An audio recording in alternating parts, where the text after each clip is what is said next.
Welcome to Backstage Pass with Lia Chang.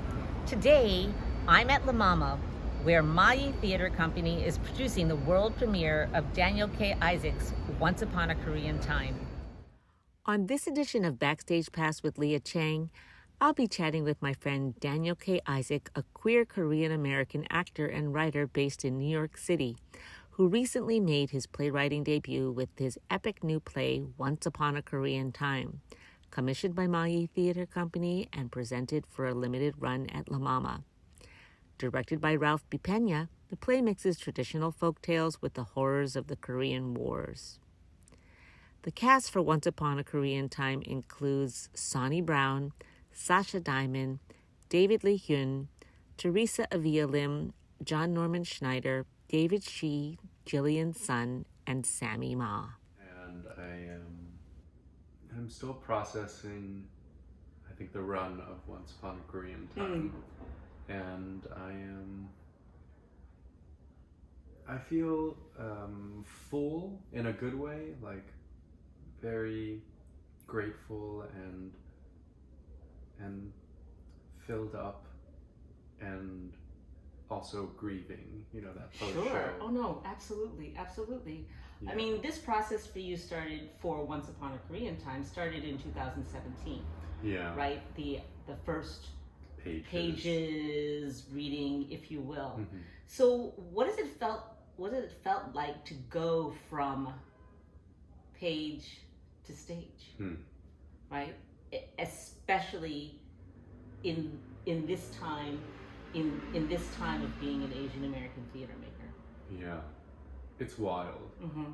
I am overflowing with gratitude because I recognized how hard it is, how expensive it is, how impossible and Herculean, and really how it's the planets lining up, the stars, so many hands, so many yeses, so many people coming together with their time and talents and resources, that making any piece of art feels like a piece of magic that couldn't happen or shouldn't happen, and yet it does. Especially when it's such an epic piece of art. I mean, you came off the success of being on stage in a two-hander with Lloyd Suss, The Chinese Lady, at sold-out runs at the Public Theater, extended, right? Congratulations on your Drama Desk nomination. Thank you. So, I know we talked a little bit about this, but not only did you write it, but then you found yourself in the room to possibly understudy. Does it have to go on? Understudy. So, what was it like wearing the actor's hat, the playwright's hat, the creator's hat, because this is your child, right? Your child. Yeah. You're giving birth. Yes. Or was it giving birth or watching it grow? Yeah. One or two, both of the same?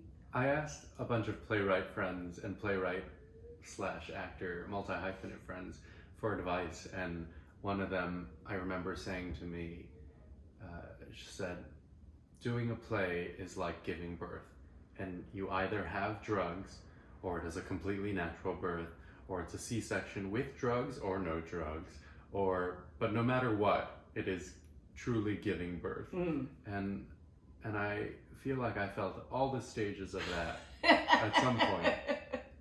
And within that, I also recognized that I had to switch from, now this is playwright Daniel versus now let me think about actor Daniel. I make note cards when I'm an actor with my cue lines on one side and my line on the other, so I can rehearse them on the subway or walking around or whatnot. Right. And the act of writing helps me.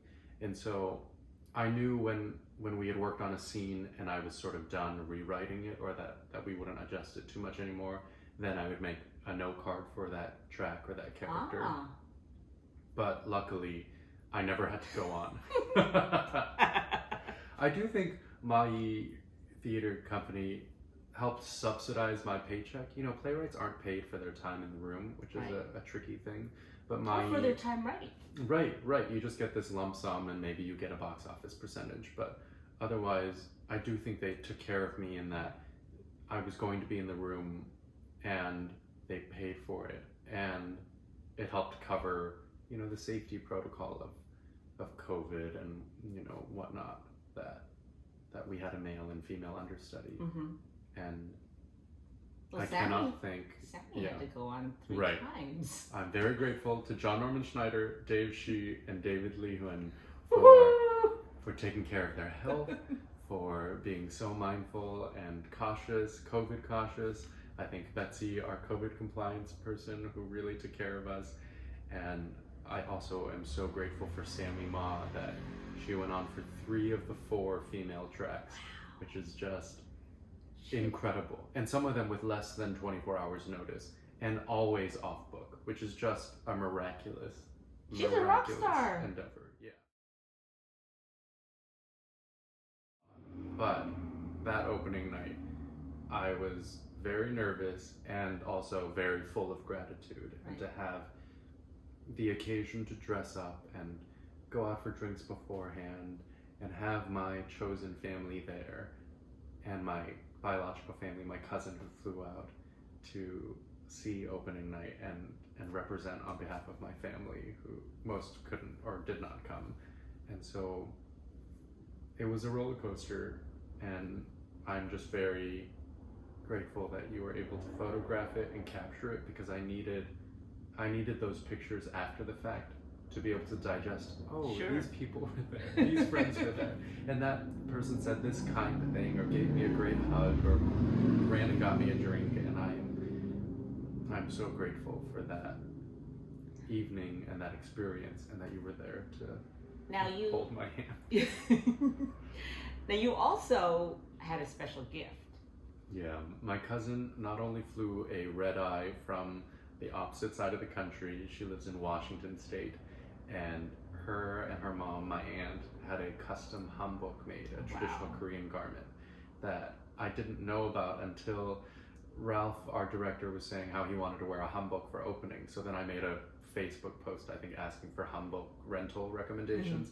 And my cousin texted and said, "Will you call me?" And I thought it was a family emergency. And she instead, in a huff, said, "Your surprise was going to be a hanbok. Please don't rent one. You've ruined your surprise, but that's what you have." And so she dressed up in one, and I had my custom one that then Ralph and the actors conspired to drag me up on stage on opening night to bow in. Oh, you didn't know that?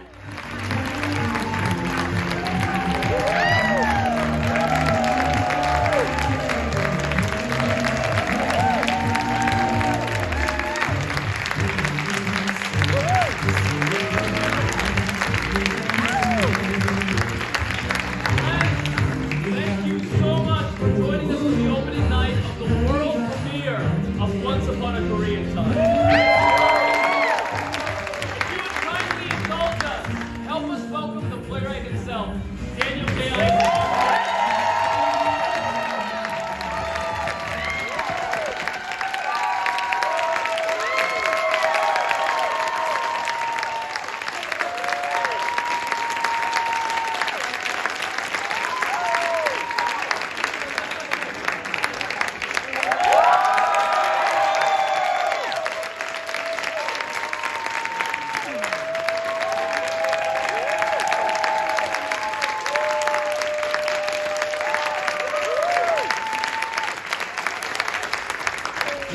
Because that was really, really special to have you be up on stage for your opening. That was very sweet. I don't know. I think A Strange Loop's opening night, I remember Michael R. Jackson got pulled on stage. You were there. Oh yeah. And I do think that is an incredibly momentous thing, and I feel like Ralph really was taking care of me and saying, make sure you soak this in, and I will give you the visceral memory of it. Whereas inside I felt, let's just get off and go drink now. Let's be done with this curtain call. But those pictures, the video, the memory is something I will truly treasure. and hold on to, in darker times. Now, throughout the course of rehearsals and tech for Once Upon a Korean Time, not only were you giving birth and raising a child, you are also rehearsing for another show. You got booked for another show. Can you talk to me about the new play that you're in and your character and your other cast members? The play is called You Will Get Sick by Noah Diaz, directed by Sam Pinkleton, and it's happening at Roundabout Theatre Company. I believe previews start October 14th. Mm-hmm. It's a cast of 5 with Linda Lavin, Dario Ladani Sanchez, Nate Miller, and Marinda Anderson. She's great. I love her. Marinda, Teenage Dick, the treasurer at Playwright's Risings. I didn't get to see Sandblasted recently, but I believe she was in that at Vineyard. And Nate Miller I just saw in Merchant of Venice. That was at Tafana and then went to DC. And he's so funny. And Marinda and Nate in particular, in it with the goddess that is Linda, will make me laugh on stage, and I'm just trying to get my giggles out now.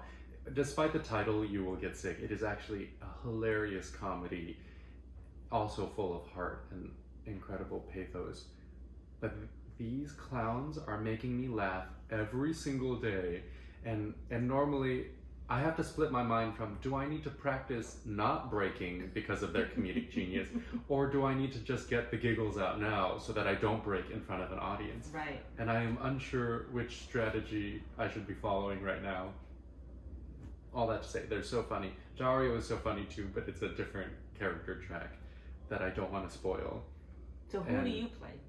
Can we talk about who you play? The play is about a young man who receives a shocking and unnamed diagnosis of something that is fatal, and so in his receiving of that news, he hires someone to help tell his family.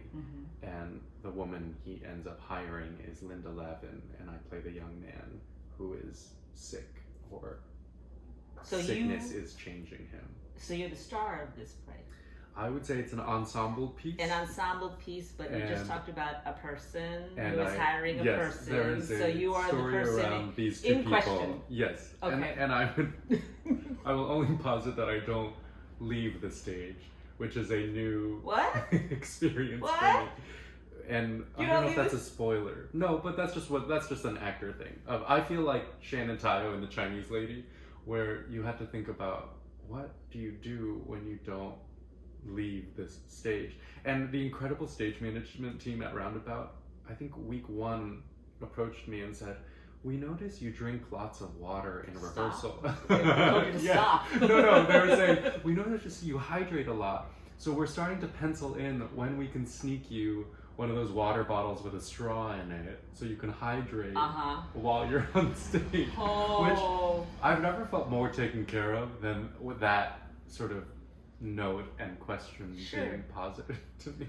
Would you say that of the theater companies that you've worked with in the last, because one of the most special things with our relationship is that we've been collaborating for quite a number of years. So I've seen you and photographed you or documented you in various settings with various theater companies of various sizes. So would you say this is probably a much bigger institution? To have Mai, Public, and Roundabout in one calendar year is an embarrassment of riches that I fully recognize is something people must be sick of me on social media for. And I don't take for granted, and I don't take lightly. And to that end, I just had to turn in my bio. I think my managers turned in my bio, and this will be my first playbill. And what you can't see behind this camera is I have a bookcase. I'm not gonna let you show this, but I have playbill binders because I am that nerdy. And this is my first playbill after 13 years in New York City. I will have a playbill, which I don't think Off-Broadway puts pictures in it, but it'll have a bio and our names and a playbill poster thing. I think it'll be that image, the pink image.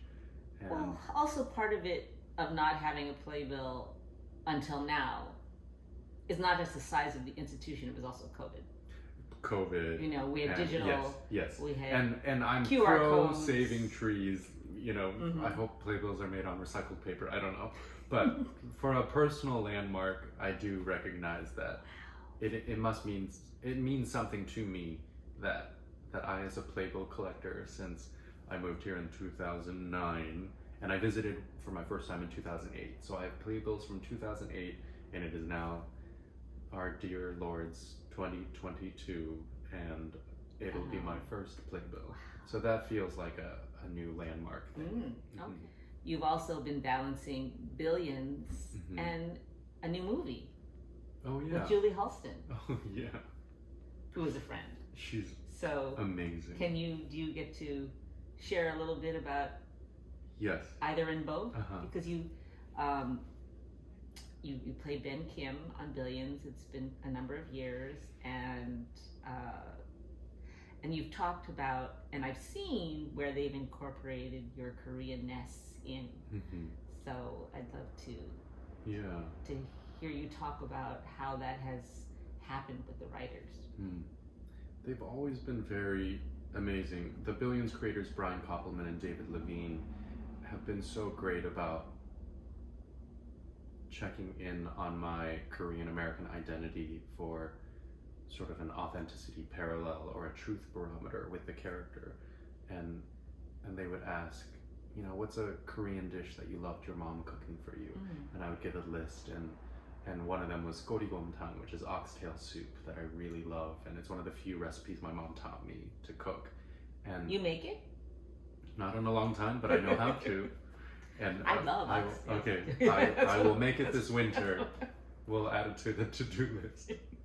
And I love that dish so much that it went into the script for Once Upon a Korean Time too. Oh, And I thought, okay. oh, that's like a weird Easter egg for me, but it exists in the Billions world because they asked about it. Mm-hmm. Or, you know, they asked if I spoke Korean the first season, and they had tiny snippets of dialogue with me speaking Korean there too, because that character has immigrant Korean parents who I believe have a convenience store or a deli or something, and they're the type of immigrants who've never taken off work until, I think the line was something like, they took 2 days off work, once for my graduation and once to visit Stanford or for like a college visit, which you know says a lot, and also is something I think I and many folks can relate to. Mm-hmm. And I will be eternally grateful that they've continued to write for this character for 6 seasons, and we will go into season 7's production this fall, I think October, November. Wow. And when I booked this Roundabout play, my management and agents went to Billions and said, Daniel cares a lot about this play and also, you know, cares about Billions. What do you think? And they were so generous and said, we will work around the performance schedule, because this play did time out in a way where I believe I'll be done with rehearsals and just performing. And so, you know, other than Wednesday matinees, they could so have that's me so great. Monday They can just or daytimes. and daytime. So up until and they've done it safely for 5 o'clock. Yeah. So Will Rowland was in Be More Chill, I think, and they worked around that schedule. Or, you know, folks have life, have kids, have shoot a Scorsese movie, whatever it is. They've been very beyond generous, and again, not something to be taken lightly, but it's a really wonderful and beautiful thing they do. Right. So quite recently, I think it was the Hamptons that you were posting from, right? The Dirty Rhetoric movie. Okay. Yeah, with Julie Halston. That was wild. The pictures looked crazy. Yes.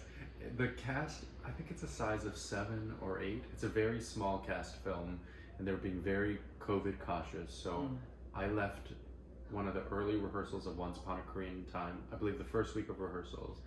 They picked me up from home, and they picked up Julie Halston right before that. And then she and I got in the car in the backseat and ran lines for this movie, because it was our first time meeting. I had seen her in Tootsie because my castmate in Billions, Sarah Stiles, was in that, and I had been invited to opening night to celebrate Sarah. Okay. But I don't think I met Julie that evening. But Sarah sort of group texted us and individually texted us saying, you're gonna have a great time with each other no matter what. Well, Julie's Yes. all that in a bag of chips. I am a forever stan. I love her so much, and it was such a privilege and a joy to act opposite her. And the majority of our scenes are just the two of us. She's endless. Yeah. Endless creativity. Yeah. So it made it so much easier, despite the fact that I booked it very last minute. We really took a car ride from here to the Hamptons in like waning traffic, and learned everything we needed to, and then subsequently shot overnight scenes for a week, I think, which just breaks your brain in a whole different out of your way. mind. Yeah, and then I would zoom into Once Upon a Korean Time rehearsals when I could, and answer questions and do rewrites during the day, and then shoot at night. And then they gave me some off days so I could check in on rehearsals in person once or twice during this 2-week shoot. You're nuts. It was a lot. What I set out to write was a question for myself in my Korean American, my own adoption experience, my own queerness and journey and sexuality, in the midst of all of that, in the intersection of all of those things, and an exploration of history and also inherited history from those perspectives of who I am, a Korean American, child of immigrant, queer, etc. And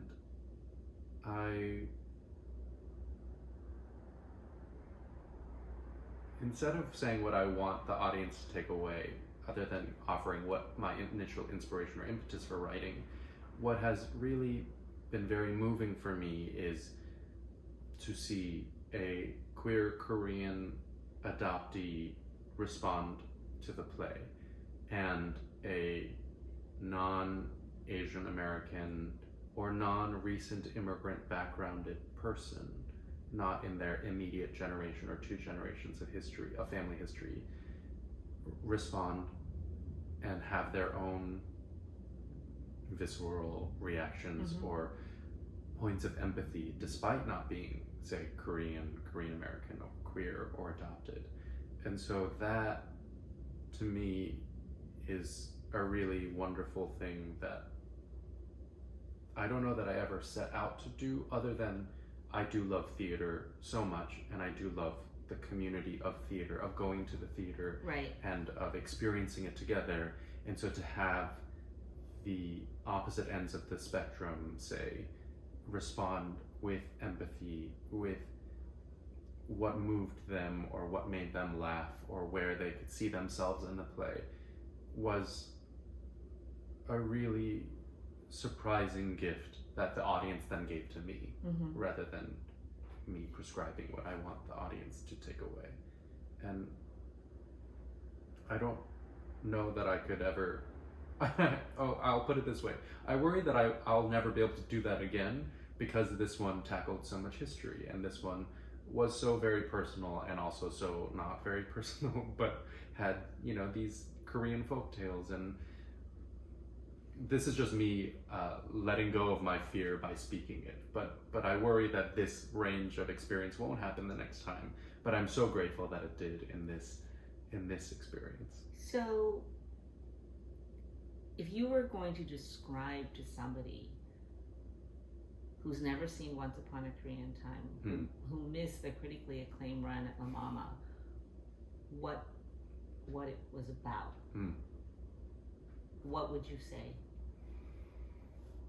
I would say that's tricky, because we worked really hard to try to prevent certain spoilers from emerging. So to this person who doesn't want the spoiled access point to it, I would say that Once Upon a Korean Time explores traditional Korean folk tales and fairy tales alongside almost 100 years of Korean and Korean American history and diaspora. in a way that is maybe my personal thesis in life, that storytelling or how we share stories is a means of survival, an act of love, a potentially inherited thing that is not necessarily just family, but can be more than what we usually inherit, which is trauma or pain or baggage or terrible history. Right. Is the non-spoiler version.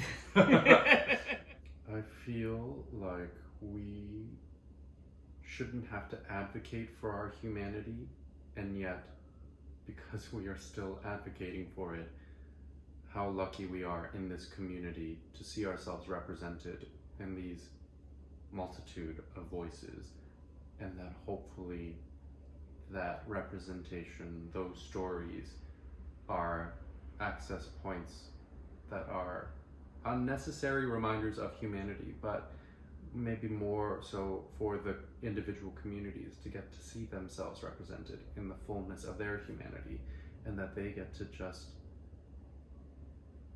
live the privilege that is not having to suspend your disbelief in seeing yourself in something, and just to get to see yourself.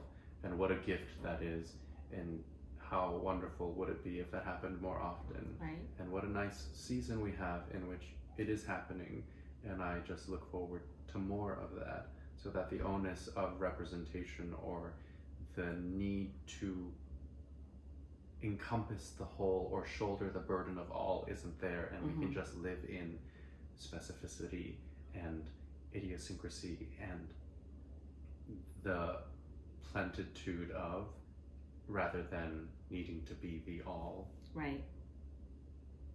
Have we missed anything? Do you have any other projects going on that you know of this year?